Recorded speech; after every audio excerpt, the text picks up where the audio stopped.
Stay tuned and let's check out this Medicom MAFEX Marvel X-Men Gambit.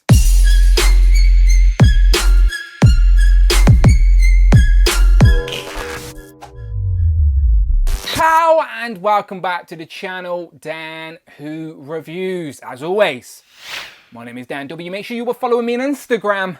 It's Dan Who. Remember, you can now hit that join button and become a channel member as well. Quite simply show some love or join the members club. Much appreciated. Today we are taking a look at the Medicom, MAFEX or MAFEX, however you prefer, Marvel X-Men Gambit. And if you've been following along at home, then you know I have already got the Wolverine and Cyclops. So I had to continue going down this rabbit hole of these import versions of my favorite iteration of the X-Men. As you know, that animated series is probably the reason I love Marvel so much, even to this day. And yeah, I love this Gambit. I'm not gonna lie, I've already looked at a couple of early reviews, so I sort of know what I'm expecting, and I'm very excited to get it open up and check it out. And of course, I'm gonna do some comparisons, especially with the Marvel Legends that we already have, because that was always my sort of first question when I was collecting and when I was looking at imports. They are usually 3 or 4 times the price of Marvel Legend, but are they 3 or 4 times better? Not always the case, because Marvel Legends have stepped up their game these last couple of years, but these MAFEX figures just have some crazy articulation, more accessories, and again, I can't help but want to check them out in person. So I've already got Wolverine and Cyclops. I did skip the AOA Magneto, however, I have pre-ordered the Psylocke, which is expected to come out later this year, but we shall see. And I've also pre-ordered Jean Grey, who is not out till next year. So it's nice to see they are continuing this Jim Lee era of the X-Men. Hopefully we get to Rogue and Storm, and fingers crossed for a Beast, but who knows? I'm probably pushing my luck a little bit, but still, these figures will make a very nice sort of import X-Men display, if you will. So I'm looking forward to getting Gambit out of the box and posing them up with the rest of the figures. So yeah, here it is in the sort of pinky purple packaging, which is very on brand for Gambit, of course. Picture of the figure on the side, nice little comic sort of homage here, if you will, that says MAFEX 131 because it's the 131 MAFEX figure. All the logos down here, spin it around, more Gambit pictures on the side all posed up. On the back, more poses of Gambit. I like how they do that. This is the actual figure, not just promo art. All the list of all the accessories, the 2 interchangeable heads, lots of stuff I cannot read, and then we get a nice little shiny logo down here at the bottom to prove it's the legit one, because as I said, when it comes to MAFEX, if you look on eBay, there's lots of dodgy ones, but this is the real deal. Let's get them open. Now, I don't always do this, but it does make sense to show off the figure with all the accessories. So this is the figure in the plastic shell, just as I took it out the box. And you can see it sort of in 2 sections. So if I pull that apart, you can see we've got the figure here with all his hands, his staff, the interchangeable head, and a couple of effect pieces. And then this back tray has the bigger pieces and also a stand, as the MAFEX figures usually always come with a stand. So that's always nice. So that is a sort of look at everything you get in the packaging. So let's take it out the plastic. Pow! So here we have Gambit out of the plastic now with all of his accessories. And as you can see, this is why you pay that premium price, because it comes with quite a lot. We get 5 interchangeable set of hands plus the one that's on him. So that's 6 different pairs of hands. That is impressive. That's what we love to see. I love options. 2 interchangeable heads, and they both have a different expression as well. One's got gritted teeth, one is sort of more stern. And then we get his staff, his bow staff, which is iconic with Gambit. And then we get all these sort of flamed up, hyper powerful card throwing effects. And then more pieces to attach onto his staff. We get a little card that's all flamed up, similar to what we got with the Marvel Legend. Like, we get everything you would want with a Gambit figure, including this soft, good coat, which has got bendy wire all the way around it. Now, you know I am not the guy you go to for pose and action figures, but even I, out of the box, can get Gambit looking cool in a pose. That's how easy it is. That's how good this figure is. Wait until you get it in hand, people. It moves so easily, so nice, and yeah, this is very impressive. Like, I'm really liking what we've got so far. Of course, you can manipulate that coat, sort of make it look like he's in motion. And yeah, like, I think I'm going to have some fun with this. And as I said, I'm not even usually the guy you go to proposing, but there's no way I can have Gambit standing like this on the shelf when he's capable of so much more. So I do want to go through all of this, so I will try my best to go through it as quickly as possible. But first, before we look at the accessories, let's just look at the figure. Now, I usually save comparisons till last, but I do think this is a question a lot of people want answering out of the gate, and that is, will this MAFEX Gambit fit within a Marvel Legends display? And as you can see, I think the answer is yes, people, because either side of the MAFEX here, we have the recent Marvel Legend Gambit figures. On the left is the more recent retro version. And as you can see, taking advantage of the drop-down hips articulation on the MAFEX, you can sort of bring him up to the same scale as Marvel Legends. And you're just going to be able to get much more range of movement out of the MAFEX than you are with the Marvel Legends, because they're wearing the plastic hard jacket, where the MAFEX has the soft goods. Now, you know me, I'm not always a big fan of soft goods, but when it works, people, it works, and it definitely works for this Gambit. And it also gives you the option of an unjacketed look, which is impossible on the Marvel Legends. And so that's sort of why you're paying that premium price. But if you don't believe me, let me move these Gambit figures out of the way and bring in some more Marvel Legends. So here we have Wolverine and Cyclops, Marvel Legend versions, of course, in the Jim Lee uniform. And as you can see, I think Gambit fits in scale very nicely with them. Of course, I'll get the MAFEX versions out when we get to the end of the video, but I just wanted to answer this question for people. Here we have both of the Rogues from Marvel Legends. Again, this version on the left, the sort of lighter yellow, is the more recent retro version that doesn't like standing up. But as you can see, they fit in scale with this Gambit, as Gambit should be a little bit taller. I think he fits better in scale with the retro version. But yeah, if you want to know the answer, like, you can make your mind up, but I think I've just proved it. This MAFEX Gambit can fit in a Marvel Legends display. Taking a closer look now at the MAFEX Gambit, and starting at the head sculpt, this is very nice, people. Definitely what I think of when I think of Gambit. I think that big hair sweeping to one side, and this is very nicely sculpted as well, with some nice paint wash in there, some nice shadows and dark brown. Very nicely sculpted as well. And the eyes are all red. Now, I don't think that's 100% accurate. Usually we can see his pupils, but I don't mind it. Like, it just works. Gambit with the red eyes. You got a bit of 5 o'clock shadow on there as well, which is nice for Gambit. And yeah, this just looks perfect Gambit, doesn't it? Let's be honest. So that is beautiful all the way around.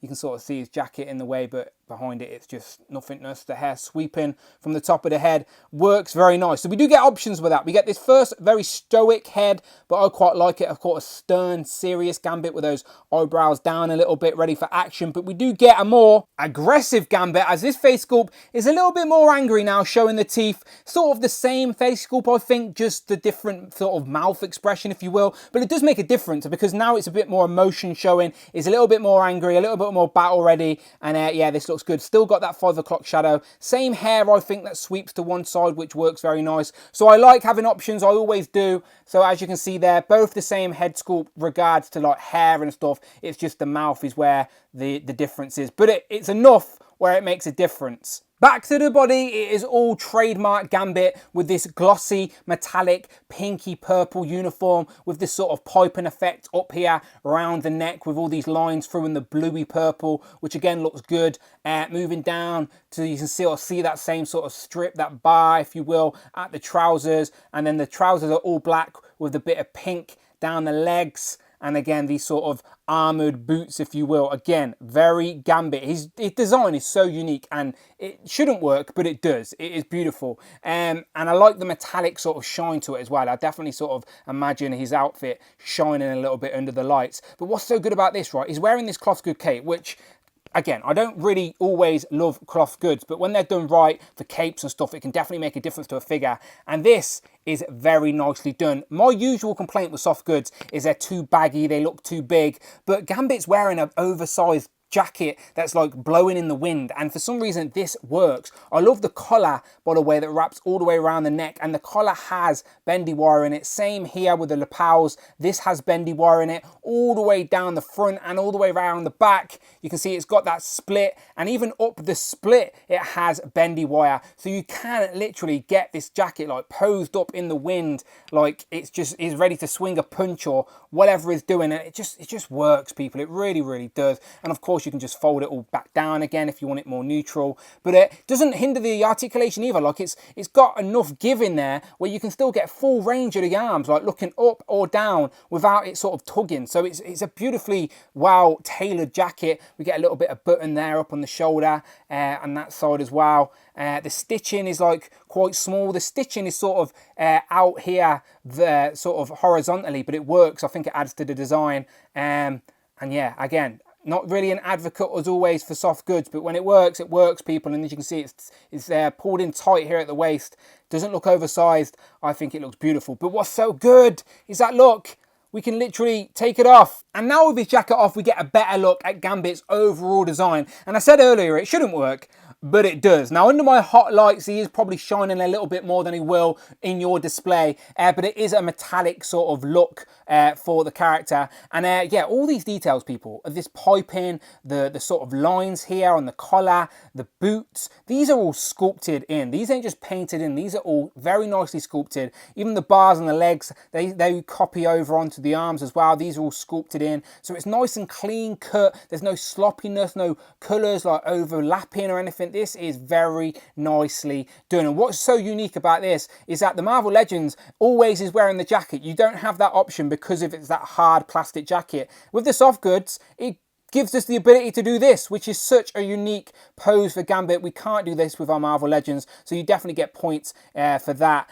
But yeah, the articulation, by the way, people, is crazy. Like, all the cuts are in such the right places that it doesn't break up the overall like aesthetic and design for the character. Now, the arms can go all the way up, all the way around. There's butterfly joints. Look at the double jointed elbows there, people. Like, so good. Spin it all the way around. As I said, butterfly joints so you can clap all day long, no problem at all. There's great range on the wrists as usual from MAFEX figures. The neck and the sort of collar have a ball joint in, so you can get great range on the head. Literally go crazy. No ab crunch because you get a ball joint on the waist and on the ab, so you still get so much movement and crunch going forward and going back. Now the legs, there is a drop down, so you can get more range going forward. Not so much going back, but that's absolutely fine. Double jointed knees is pretty good. Do want to mention as well at the knees that the boot design is sort of stuck to the boot, so it sort of allows the knees to articulate and you can sort of see it. So when it's posed like that, you can't even tell, but from the side you can see the boot design sticks out a little bit. But again, not a problem for me at all. I understand why they did that. I think that's a pretty clever way to sort of not break up the design of the character and still give them some great articulation. So yeah, wait until you get this in hand and you can see for yourself what it can do. But yeah, this is crazy good. Honestly, a contender for figure of the year. But let's check out what else he comes with, because that's not all. As mentioned at the start of the video, he has 6 different pairs of hands, so let's check these out. First, he comes with a set of fisted hands, as every action figure should. Next, he has a set of bow staff holding hands. As you can see there, C-grips with a hole in, so you can slide his bow staff through. I'll show you that shortly. Next, we get a set of open palm, sort of jazz hands, if you will, which I'm sure you can use for throwing cards or just expressive poses. Next, another set of expressive hands. These are a little bit different as they're more sort of posed for throwing cards as he charges them up. We have a set of like loose grip hands, if you will, sort of like bear claws, if you will, as they are sort of curved a little bit, maybe for holding things or snatching or grabbing someone, but again, a little bit more expressive for posing. And the last set of hands have this plastic piping attached to them that we can actually use to plug in the thicker power effects, which we will show you shortly. But it's nice to know that they can plug into a separate set of hands so they have a nice firm grip. Taking advantage of those bow staff holding hands, you can see he holds it nice and tight, a nice firm grip as well, by the way. It's tight enough where he only needs one of these hands to actually hold the bow staff, but it works very nice. That is not going anywhere. And what's unique about the bow staff is that we actually get these little translucent effect pieces which have a little hollow hole in there, and these are just like a little power up effect, if you will, and they actually plug in to the top and bottom of the bow staff, and very tightly as well, to sort of give it a charged up bow effect sort of pose, if you will. Not something I picture when I think of Gambit, but a very unique sort of accessory piece for display, that's for sure. And yeah, look at that. That is pretty cool. And again, an example of him holding the bow staff in one hand, no problem at all. That's not falling out. very easy to pose. Using the card holding hand, we get two separate charged up card effect pieces. One of them is a single card that's charged up that has this sort of piece coming off it to sort of demonstrate it being thrown. The second is two cards that fit snugly in between the fingers, both charged up. As you can see, neither of them have any playing card details on there, but for me, at this point, they're charged up. They're already ready to be thrown, and yeah, they work out very nicely. So you can mix and match him holding cards or his actual staff, and getting posed up as Gambit should be with some charged up playing cards. But the effect pieces on these are really, really nice.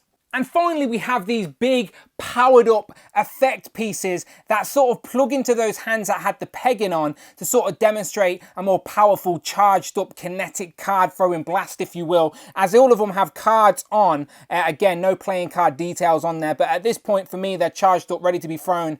But these are really heavy, and mine have already like snapped off the pegging on one of my hands, which has annoyed me. So I'm a little bit disappointed with these already, just because they're so heavy. I think the MAFEX stand is actually meant to help these hold up the weight, but again, it was too late for me. I've already snapped off one of my hands. So yeah, this is how it's meant to look anyway. Look at the pictures on the box and you'll see what they're meant to represent. But it is a nice, big, unique effect piece for Gambit. Just for me, we're a little bit too heavy, and maybe I should have been a bit more patient because, yeah, as I said, one of my hands is now snapped because of it, which is a shame. And to show you what I mean, these hands originally had this peg actually glued on that would help hold up the weight of those bigger effect pieces. However, they were so heavy, and my first time plugging it on is literally just snapped it off the hand entirely. So now I'm gonna have to glue that back on there, which is a little bit frustrating. So please be very careful with those heavier effect pieces, otherwise you're gonna end up with me and this peg will just snap off entirely. Here we have the MAFEX Gambit compared to the MAFEX Wolverine and Cyclops. So you can sort of see how this Jim Lee era version of the X-Men is coming together in MAFEX form, and I think they are very nice. Now, the Wolverine and the Cyclops are not perfect. They have their flaws, and I do think overall, if I had to pick a favourite and I had to pick the best one of all three, I do think that Gambit is the better of all three of these figures, as there's less wrong with him, to be honest, in regards to proportion, scale, articulation, overall look. This Gambit is beautiful. Let's try him with his jacket on. Jacket back on, staff in hand. This guy just looks even better. This MAFEX lineup is looking very nice. It just makes me more excited to get Psylocke and Jean Grey, to get some females into the mix. And yeah, this Gambit is beautiful. In my opinion, definitely the better out of the three releases. But if you've got them all, what a lineup. And one more time, now they've all got their both staffs in hand, which one do you think looks better just on screen? The MAFEX one in the middle or the Marvel Legends on the left and the right? Pick your favourites, let me know in the comments below. But honestly, wait until you get this figure in hand, people. You'll be impressed. Again, here we have Gambit compared to the Marvel Legends Rogues. You let me know which one you think Gambit looks best with, Retro or the Juggernaut Wave. Again, here we have Gambit compared to the Marvel Legends Wolverine and Cyclops. Until we get the MAFEX versions, here we have Gambit compared to the Marvel Legends Psylocke and Jean Grey. As I'm always on a Sentinel high, here we have Gambit compared to the female Sentinel Prime and Bastion. And then last, but by no means least, here we have the MAFEX Gambit compared to Worthy, Hal, Fire, Hank. So, final thoughts. Somewhere within my ramblings of this review, I very casually said this could be the best action figure of the year, or at least a contender, and I wasn't lying. Like, it genuinely is. Wait until you get it in hand and you will see for yourself. The action figure itself is amazingly done, sculpted, painted, articulation is really nice, and then all the accessories are spot on perfect, and it has that cloth's good jacket as well, which isn't oversized or too baggy, which is usually my argument when it comes to 6-inch figures wearing cloth goods. This, it just works. It's tight, it flows in the wind, you can get it posed up just like I've got it now, and it looks natural. And then the effect pieces that come with Gambit to sort of demonstrate his flamed up sort of card accessories, and he's got his bow staff, you've got the 2 interchangeable heads, 6 pairs of hands. Honestly, people, MAFEX have outdone themselves. Definitely the best of the X-Men releases so far. But yeah, like, one you do not want to miss. I think when people start getting this in hand and the reviews start getting out there and people start seeing the pictures in the ACBA, people are going to be clamoring to get this, because this is the best action figure of Gambit at the 1/12 scale. Full stop, period, end of story. Pick a better one. There isn't. Honestly, this is beautiful, and I hope MAFEX continues to go down the rabbit hole of X-Men Jim Lee characters, as I would love to complete the lineup now that we've got quite a few and a few on pre-order. So hopefully by the year 2027, we'll at least have a couple more. We shall see. But anyway, you let me know what you think in the comments below. As always, is this a figure you are thinking of getting? Do you think it's worth the extra price point compared to Marvel Legends, or are you just happy with the Marvel Legends? Because that's not a bad figure either. It's just this one is great. Like I can't say anything better. But you let me know in the comments below. And as always, if you like Marvel Legends, you're in the right place. If you like action figure reviews, you're in the right place. If you like X-Men, Spider-Man, the MCU, you're in the right place. Please check out the videos tab. But most importantly, hit that subscribe button. Much appreciated. You can also hit that join button and become a channel member as well. Quite simply show some love or join the members club. You can follow me on Instagram at It's Dan Who. And I'm on Twitter as well at Dan Who Reviews. And until then, people, my name is Dan W. And I will, of course, see you on the next one.